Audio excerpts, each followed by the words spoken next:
Oi, tudo bem? Bem-vindo a mais um vídeo do canal. Hoje falaremos sobre MP do ambiente de negócios, em especial seus principais pontos após a aprovação na Câmara dos Deputados. Vídeo logo após a vinheta.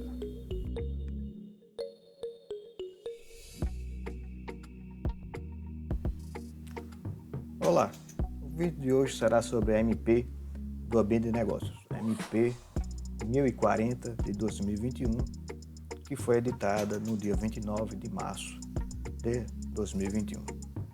Não falarei sobre todos os pontos da medida provisória. Escolhi alguns que eu considerei os mais importantes dentro do tema ambiente de negócios para falar um pouco sobre eles. Se você quiser ter conhecimento sobre a amplitude da medida provisória, recomendo a leitura do texto que hoje, julho de 2021, encontra-se em tramitação no Senado Federal. Já passou pela Câmara dos Deputados, sofrendo algumas modificações, e hoje o texto está em tramitação no Senado Federal. Recomendo bastante a leitura desse documento, que mesmo ainda estando em tramitação, deverá já ser algo bem próximo do resultado final.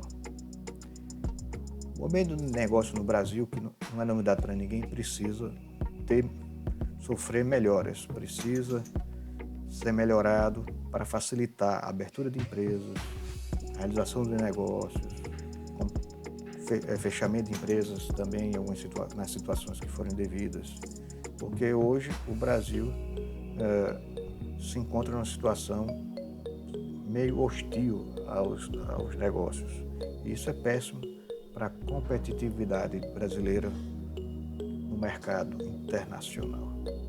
Voltando aqui a MP 1040, destaquei 3 pontos que falaremos hoje neste vídeo sobre a melhora do ambiente de negócio. O primeiro, da facilitação para a abertura de empresas. O segundo, da prescrição intercorrente. E o ponto das disposições finais lá da mencionada medida provisória. Se você gosta do vídeo, gosta do tema, dê um joinha aí no sistema, porque isso aí ajuda o YouTube a indicar o vídeo para outras pessoas. Se você sabe de pessoas que gostam do tema e se interessam por ele, pode compartilhar à vontade o nosso vídeo também. Se você não for inscrito ainda, faça sua inscrição e ative as notificações para receber todas as novidades que serão publicadas aqui no canal.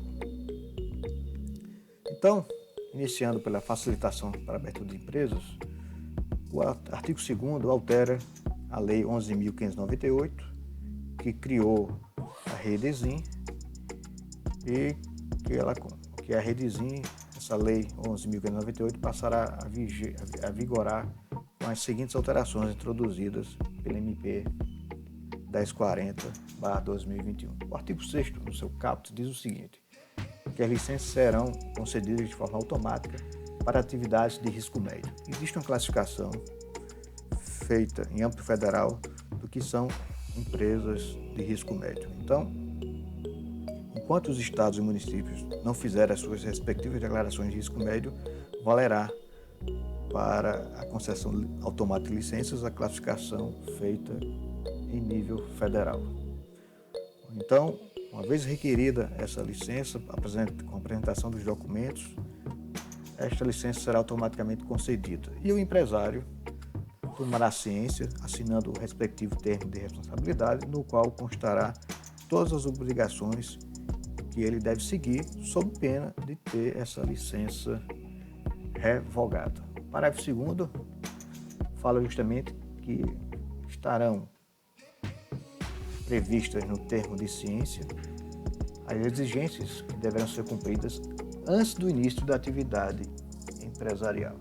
Ou seja, para iniciar a atividade empresarial, o empresário deverá cumprir todas as exigências constantes da licença automática concedida para o negócio. Parágrafo 3º. O Comitê Gestor da Redesim comunicará ao responsável pela integração dos estados e municípios sobre o recebimento de classificação própria prevista em legislação estadual, distrital ou municipal específica. Aquilo que nós falamos anteriormente. Os outros entes da federação poderão classificar as atividades que eles consideram como atividade de risco médio. Até lá, fica vigorando a classificação federal. E a concessão automática de licença não significa que não haverá fiscalização. Essa poderá ser feita, como previsto no parágrafo 4º do artigo 6º. A emissão automática não impede a fiscalização dos órgãos, das entidades estaduais, distritais ou municipais. Voltando aqui, continuando da facilitação para a abertura das empresas, vamos agora para o artigo 11A, que fala que dentro do processo de registro de empresários e pessoas jurídicas realizado pelo Redizim, não poderão ser exigidos, inciso 1, dados ou informações que constem da base de dados do governo federal. Isso mesmo.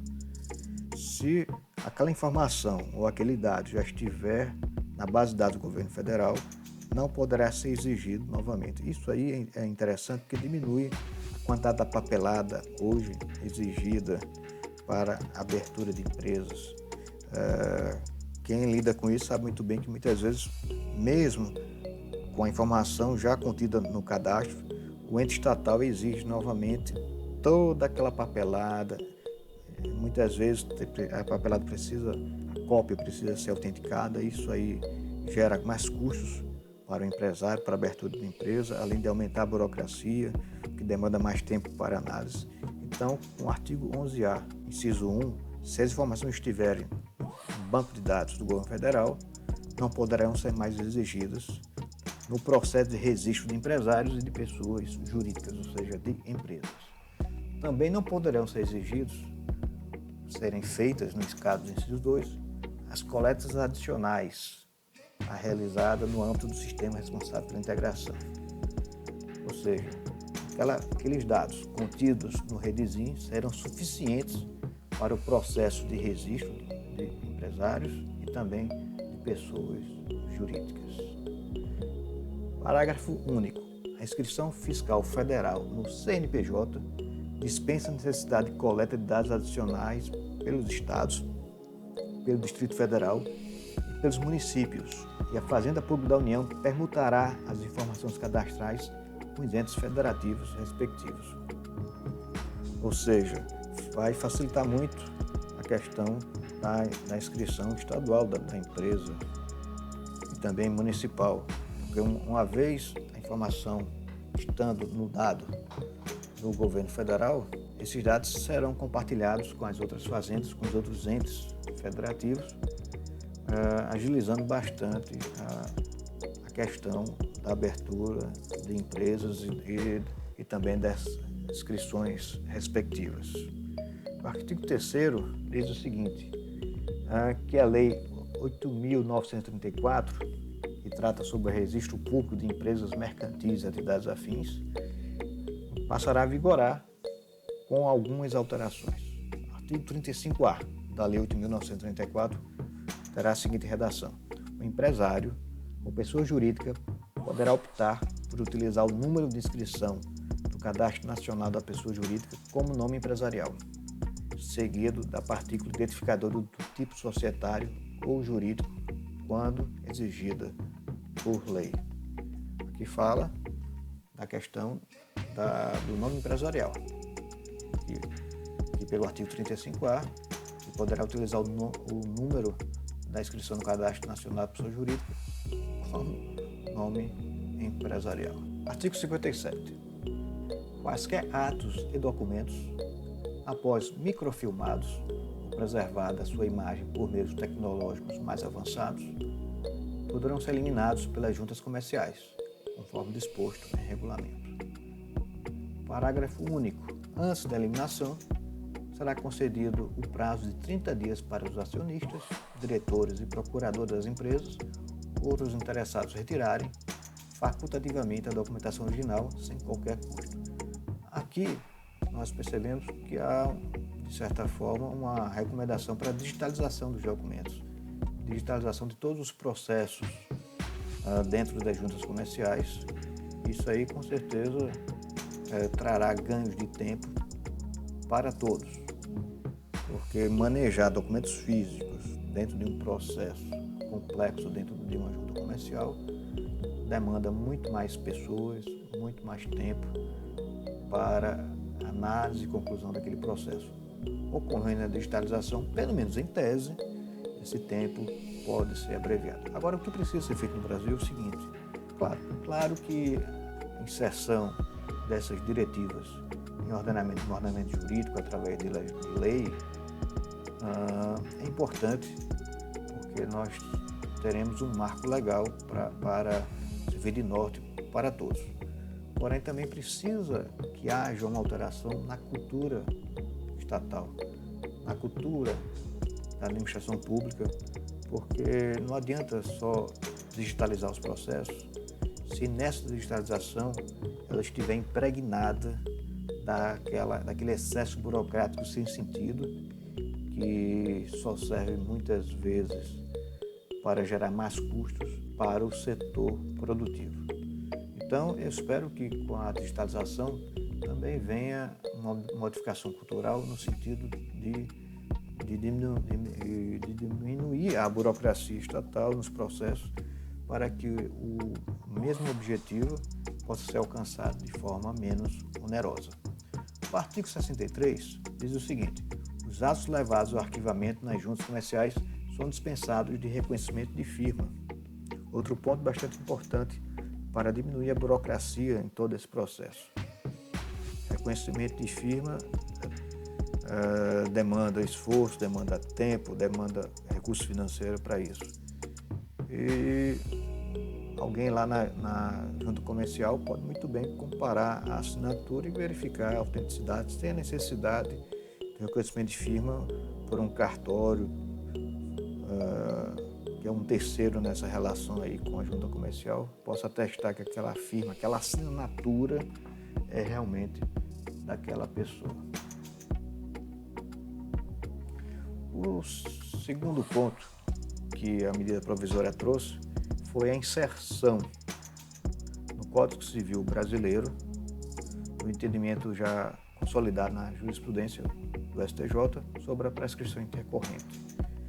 Então, o artigo 32 da medida provisória alterou o Código Civil, inserindo o artigo 206-A, que menciona o seguinte: a prescrição intercorrente observará o mesmo prazo da prescrição da pretensão. Ou seja, se a pretensão tem um prazo prescricional de 10 anos, a prescrição intercorrente terá o mesmo prazo de 10 anos. Não trouxe nenhuma inovação, mas colocou esse entendimento no sistema jurídico, no ordenamento, positivou esse entendimento, o que poderá trazer mais segurança para todas as pessoas, não só para os operadores do direito, mas principalmente para as pessoas que atuam no mercado, para os empresários, para os clientes, porque todos saberão que a prescrição intercorrente observará o mesmo prazo de prescrição da pretensão. E nas disposições finais, nós observamos no artigo 33 que vários dispositivos legais foram revogados. E uma breve leitura sobre esses itens revogados vai demonstrar mais uma vez a quantidade de normas jurídicas que nós temos em vigor, que muitas vezes nem sabemos da existência desses diplomas legais. Decretos, leis, portarias, ou seja, é uma infinidade de regulamentos, uma infinidade de normas jurídicas novas e antigas que dificultam a vida de todos mesmo.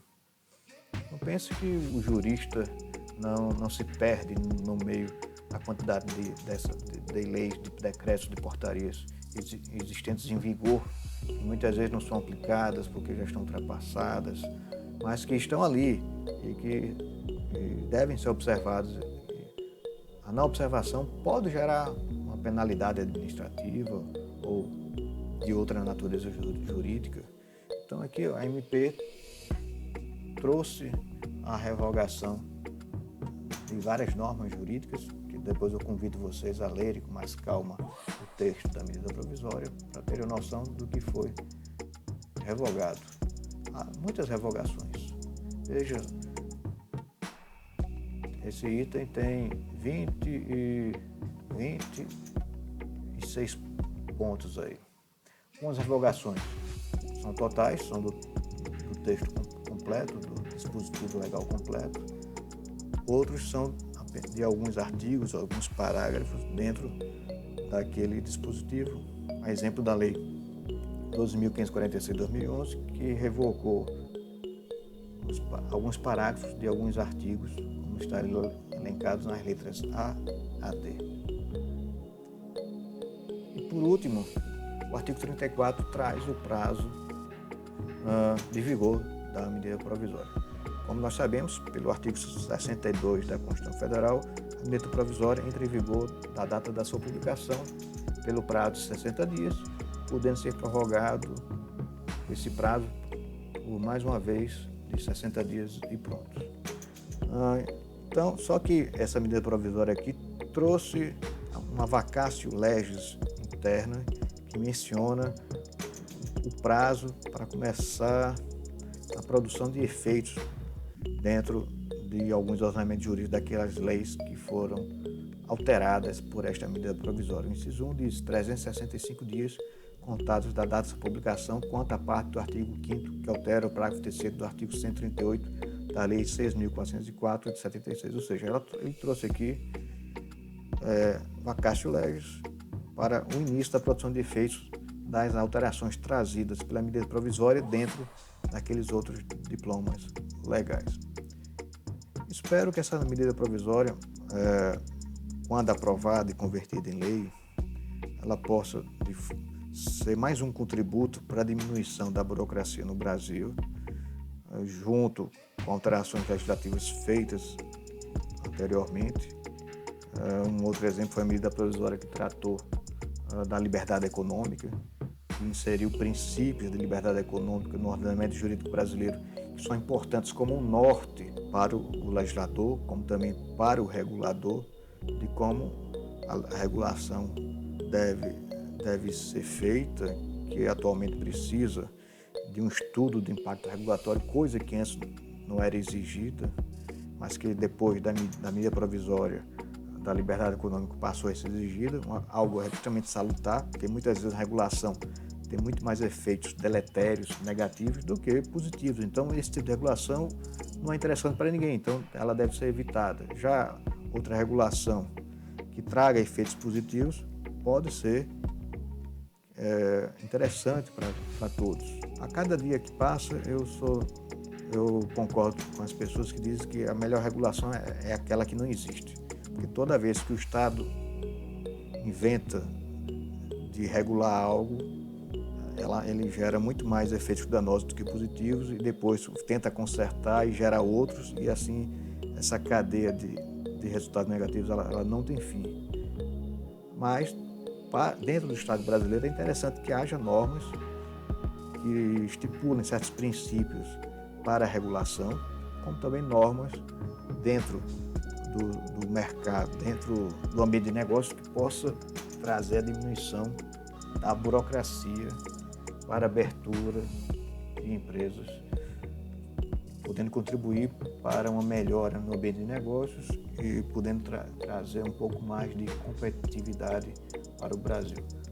Vamos verificar como isso vai ocorrer na prática, se efetivamente vai resultar na diminuição da burocracia, mas de toda sorte já é um começo, já é um passo interessante nesse sentido, já que em alguns anos atrás nem isso havia no radar.